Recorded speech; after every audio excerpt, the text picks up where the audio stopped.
All right. Are you ready to dive deep into the world of Elon Musk? Oh, I'm ready. I think it's safe to say everyone's at least heard the name Elon Musk. Definitely a household name these days. Yeah, you see him all over the news, but Mhm. do we really know who he is? Like, what makes him tick? Yeah, he's a bit of an enigma, right? Yeah, totally. Well, we're going to try to figure that out today. That's the goal. We've been watching this in-depth video all about his life, his businesses, what drives him. And it's at some great interviews, too. Oh, yeah, people who've actually worked with him, gotten to see him up close. So we get a real insider's perspective. So get ready, folks. We're about to unpack the unconventional path and some might say perplexing choices of Mr. Elon Musk. It all starts with his childhood, doesn't it? And it wasn't exactly a typical Silicon Valley upbringing. Oh, no, not at all. I mean, the guy was born in South Africa in 1971. Okay, so not your typical start for a tech mogul. Right. And then you add in the relentless bullying he faced at school. Oh, man. That's rough. Plus, a pretty challenging relationship with his dad. Yeah, the video really paints a picture of a tough childhood. It makes you wonder how those experiences shaped him. Totally. I mean, they must have had some impact. Absolutely. But even with all that going on, he was showing signs of brilliance as a kid. Really? What do you mean? Well, get this. He created and sold his own video game when he was just 12 years old. No way. 12 years old. Yep. That's not your average preteen activity. No, definitely not. That takes some serious talent and drive. Exactly. And that entrepreneurial spirit just carried him forward. He eventually moved to North America. Makes sense. Chasing those big dreams. Right. Ended up getting degrees in economics and physics. A pretty solid foundation there. Oh, yeah. And then he founded Zip2, which was basically online maps and business directories. So like the early days of Google Maps or something? Kinda, yeah. But this was back in the 90s, so it was revolutionary at the He time. was cutting edge. And get this, he ended up selling Zip2 for $307 million. Wait, what? 307 million. Yeah. And his share of that was $22 million? Man, that's insane. He wasn't even 30 years old yet. Not even close. And that was just the start. Remember X.com? X.com. Rings a bell, but... Well, that eventually became PayPal. Oh, wow.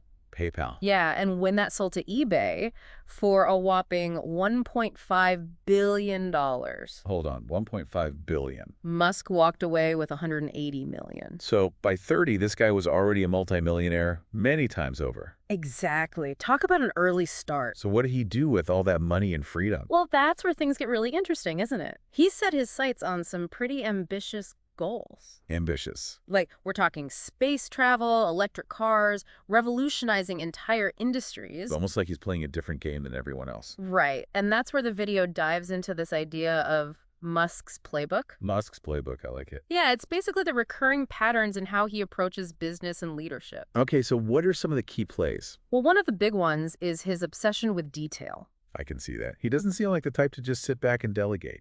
Absolutely not. He's a hands-on kind of guy, really gets deep into the technical stuff. Give me an example.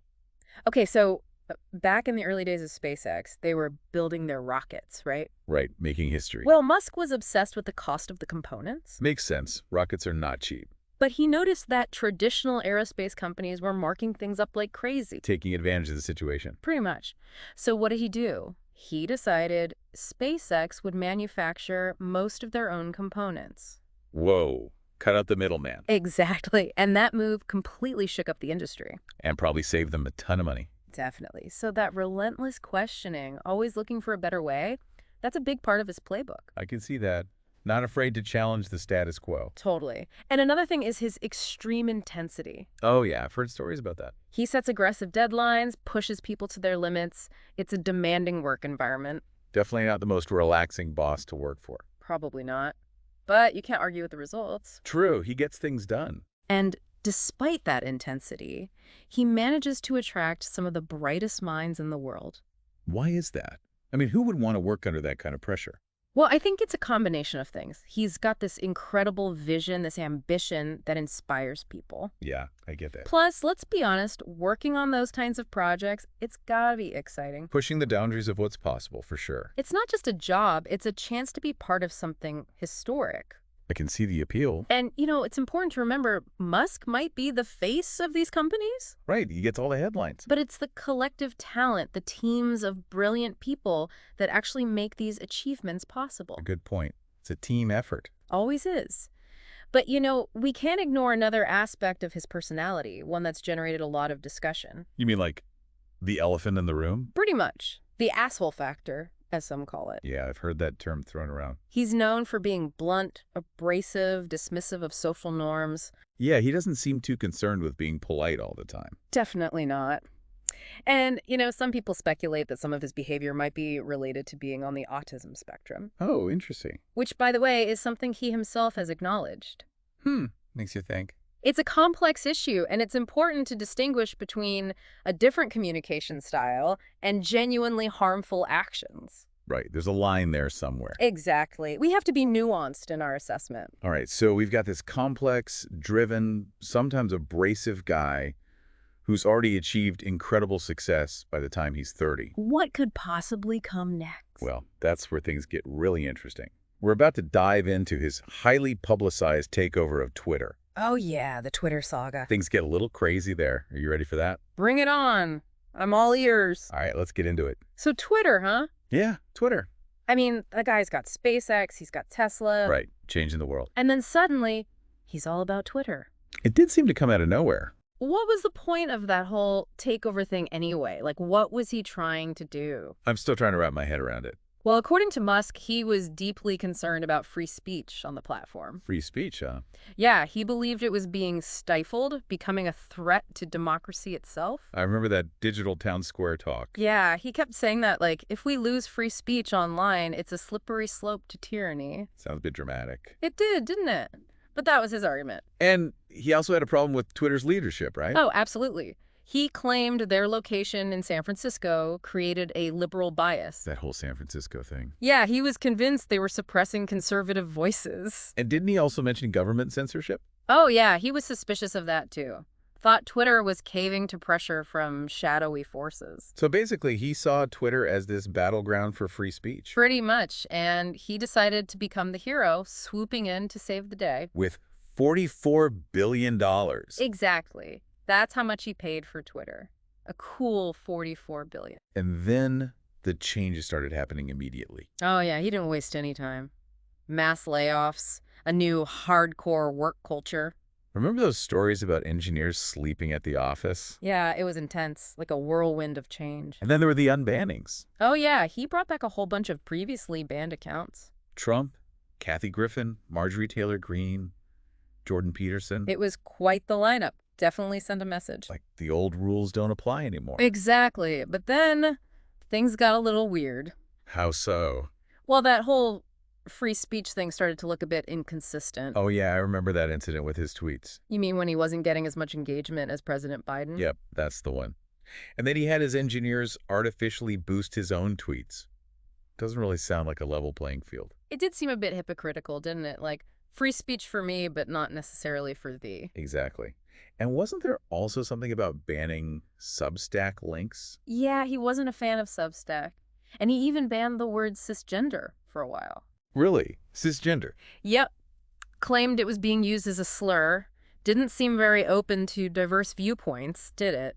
Not really. And then there was that whole thing with the journalists. Oh, yeah, the journalist ban. He suspended the accounts of several prominent journalists who had been critical of him. Including folks like names of journalists, right? Those are just a few. Imagine being a reporter and suddenly getting kicked off your main platform. Just because you wrote something the CEO didn't like. It really makes you wonder if this was really about free speech or more about controlling the narrative. Shaping the platform to fit his own views. Exactly. So much for the digital town square. So what about that whole San Francisco liberal bias theory? Did that turn out to be true? That's a good question. And the video actually addresses that directly. Oh, I'm curious to hear what they found. So they cite this really comprehensive research study on algorithmic amplification of political content on Twitter. Algorithmic amplification. So like whose tweets get seen more often? Exactly. And the study was conducted before Musk's takeover, so no influence there. Interesting. So what did the study find? Well, get this. It found that right-leaning political content was actually amplified more often than left-leaning content. Wait, what? So the opposite of what Musk was claiming. Pretty much. In most countries, including the US, tweets from right-leaning sources were more likely to be shown to a wider audience. Wow, that's a pretty big revelation. It really highlights how our assumptions can sometimes be totally off base. We go in thinking it's biased one way, and the data shows the complete opposite. Exactly. It's a good reminder to always question our assumptions. So if free speech wasn't really under attack, and there's no evidence of a systemic liberal bias, What was the real motivation behind the Twitter takeover? that's the million-dollar question. The video explores a few possibilities, but it acknowledges that we can't know for sure. Yeah, it's all speculation at this point. But one possibility is that it was all about control and power. Power, huh? Think about it. Owning a platform like Twitter gives you enormous influence over public discourse. The ability to shape narratives, Hmm. amplify certain voices, suppress others. Exactly. And that's a lot of power for one person to have. But didn't he already have that kind of power with SpaceX and Tesla? That's true. But maybe Twitter was just a different kind of challenge. A new frontier to conquer. Maybe.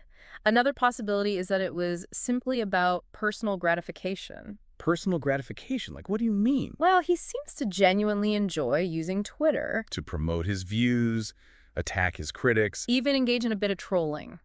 Yeah, he's definitely not afraid to stir the pot. But shouldn't someone with that much power and influence be a little more responsible? It does make you wonder. And that leads to perhaps the most intriguing and unsettling possibility of all. Okay, I'm intrigued. What is it? An addiction to crisis and attention. An addiction. The video draws on some insights from Musk's biographer, Walter Isaacson. Isaacson had access to his private communications, right? Exactly. And it seems that Musk thrives on conflict, on drama, on pushing limits. He's not exactly known for being a calm and steady presence. Not at all. In fact, periods of calm seem to make him uncomfortable. He needs that adrenaline rush. A constant state of war. So, becoming the world's richest man and achieving all these incredible things wasn't enough. Apparently not. He needed a new battlefield. And Twitter, with its endless stream of opinions, arguments, and controversies, provided the perfect arena. It's like he can't help but create chaos. But here's the thing. He's not just playing with a company. He's playing with the very fabric of our information ecosystem. And that brings us to another major revelation from the video. There's more. Oh, yeah. Remember, one of Musk's main justifications for buying Twitter was to combat government censorship. He was convinced shadowy forces were trying to control the narrative. And he was going to be the champion of free speech. The free speech absolutist. Exactly. But here's the twist. Under Musk's leadership, government censorship on Twitter actually increased. Wait, what? How is that even possible? It's pretty shocking, right? The video compares the number of government takedown requests before and after his takeover. So, like, government's asking Twitter to remove certain content. Exactly. And before Musk, Twitter complied with about half of those requests. Okay, so they weren't exactly ignoring them. No. But after Musk took over, that compliance rate jumped to over 80%. That's a huge increase. So he's actually helping governments censor more content. It seems that way. And the video highlights some specific cases from Turkey and India. What happened in Turkey and India? While Musk's Twitter censored accounts belonging to journalists and critics of those governments. Seriously. Yep. They even complied with requests to remove content critical of the Turkish president during an election. Wow, that's disturbing. So much for being a champion of free speech. It's a pretty stark contrast to his initial pronouncements, isn't it? Totally. And didn't he also promise more transparency? He did. But under his leadership, Twitter stopped publishing data about government takedown requests. So now we have no idea what's being censored. Pretty much. It's like he's taken us in the opposite direction of transparency. This is crazy. It feels like the whole Twitter situation has spiraled out of control. It's definitely raised some serious concerns about the concentration of power in the hands of one person. Especially someone as unpredictable as Elon Musk.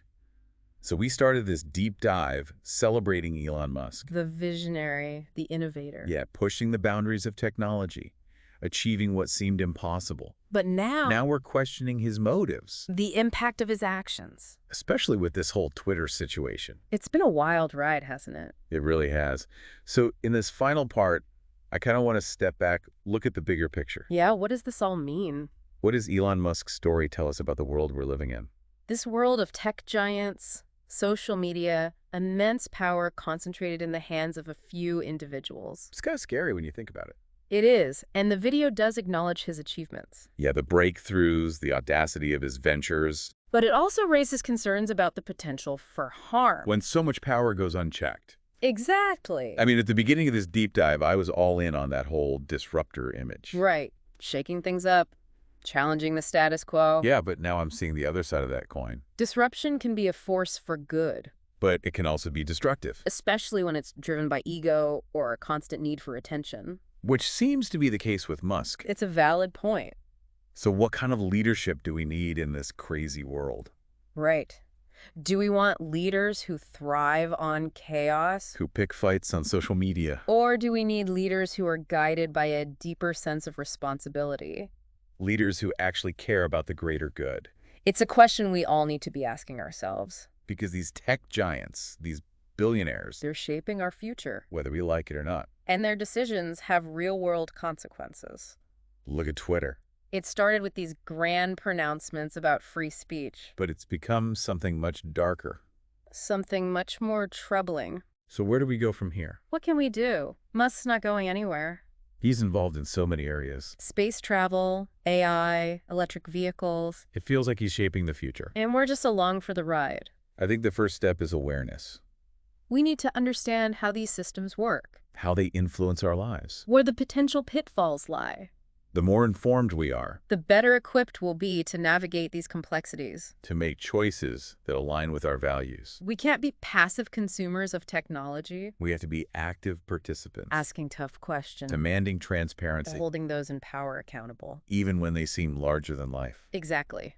And that's what this deep dive has been all about. encouraging you to think critically, To challenge assumptions. to explore the complexities of this world we're living in. So is Elon Musk a force for good? A chaos agent. Or something in between? The story's still unfolding. Only time will tell what his legacy will be. But one thing's for sure. We're all part of this story. The future isn't predetermined. It's shaped by the choices we make, The actions we take. the questions we ask. That's a powerful thought. Keep exploring Keep questioning. and keep diving deep. Thanks for joining us. See you next time.